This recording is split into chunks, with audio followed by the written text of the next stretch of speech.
네, 아는 기자 시작하겠습니다. 법조팀 공태현 기자 나와 있습니다. 자, 공 기자, 첫 현직 영부인의 이 검찰 조사였습니다. 야당은 약속 대련이다 이렇게 비판하고 있습니다. 네, 검찰 수사팀은 도이치모터스 사건에서 김건희 여사를 재판에 넘길 가능성을 배제하지 않고 있습니다. 어제 검찰은 김 여사 대면 조사를 시작하면서 도이치모터스 사건을 먼저 그리고 집중적으로 물어봤습니다. 만에 하나 중간에 조사가 중단되는 상황에 대비해 김 여사 답변을 확보하겠다는 뜻으로 볼 수 있습니다. 결국 검찰의 김 여사 기소 여부가 결정돼야 약속 대련 논란이 지속될지 알 수 있을 것 같습니다. 김 여사에 대한 이 대면 조사에 앞서서 이 서면 조사가 먼저 이루어졌습니까? 네, 검찰은 김 여사 측에서 미리 70쪽 분량의 서면 답변서를 받았습니다. 여기엔 주가 조작 가담 여부에 관한 김 여사 측 소명이 담긴 것으로 알려졌습니다. 수사팀은 서면에 담긴 해명만으론 충분하지 않다고 판단했고 결국 대면 조사로 두 가지 의혹을 한 번에 조사하기로 했다고 합니다. 두 가지 의혹을 한 번에 조사한 건데 이런 상황에서 총장 패싱 논란이 불거졌습니다. 초유의 대통령 배우자 조사, 검찰총장은 몰랐던 겁니까? 네, 이원석 검찰총장은 어젯밤 11시 무렵까지 김건희 여사가 조사받고 있는 상황을 아예 몰랐다고 합니다. 표면적 이유는 이렇습니다. 명품백 수사는 다른 사건처럼 서울중앙지검장을 거쳐 검찰총장이 최종 보고를 받습니다. 그런데 도이치모터스 사건은 문재인 정부 당시 검찰총장의 수사지휘권이 배제됐습니다. 중앙지검장이 수사팀 보고를 받는 최종 결정권자가 되는 겁니다.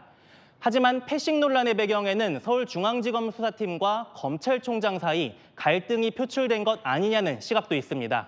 도이치모터스 사건이 고발된 게 2020년인데요. 수사팀은 4년간 뭘 하고 있다가 이제야 자신들의 사건 처리 책임을 져야 하는지 불만이 있습니다. 반면 대검찰청은 현직 대통령 배우자 조사라는 초유의 상황을 총장 보고도 없이 진행한 데 불쾌함을 감추지 않고 있습니다. 이런 상황에서 김 여사가 이 검찰에 출석하지 않고 제3의 장소에서 조사를 받았습니다. 일각에서는 이게 특혜가 아니냐 이런 시각도 있는 것 같습니다. 네, 현직 대통령의 영부인 조사, 그것도 피의자 조사는 이번이 처음입니다. 과거 영부인 검찰 조사는 두 차례였습니다. 2004년 전두환 전 대통령 부인 이순자 여사가 영부인 중 처음 검찰 조사를 받았습니다. 비자금 사건 참고인 신분으로 대검에서 조사를 받았고요. 이른바 박연차 게이트 사건으로 노무현 전 대통령 부인 권영숙 여사도 참고인 조사를 받았죠. 권 여사는 대검 검사들이 부산으로 방문 조사를 갔다는 점이 김 여사와 유사합니다. 그런데 김건희 여사 같은 경우에는 이 피해자 신분 아닙니까? 네, 맞습니다. 이순자, 권양숙 여사는 참고인 신분이었고요. 김 여사는 피의자 신분이라는 점이 다릅니다.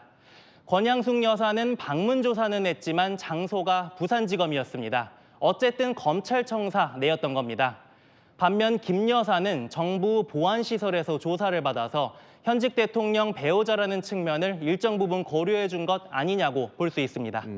공 기자의 이 설명을 들어보니까 결국 이 도이치모터스 주가 조작 의혹 사건 이 조사 내용이 정말 중요해 보이는데 앞으로는 어떻게 될 걸로 예상하고 있습니까?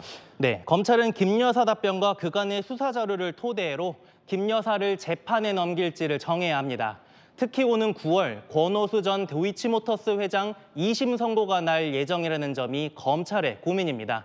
김 여사에게 성급히 무혐의 처분을 했다가 권오수 전 회장 2심 판결에서 김 여사 관여가 인정되면 부실 수사라는 비판을 받을 수 있기 때문입니다. 네, 지금까지 아는 기자였습니다.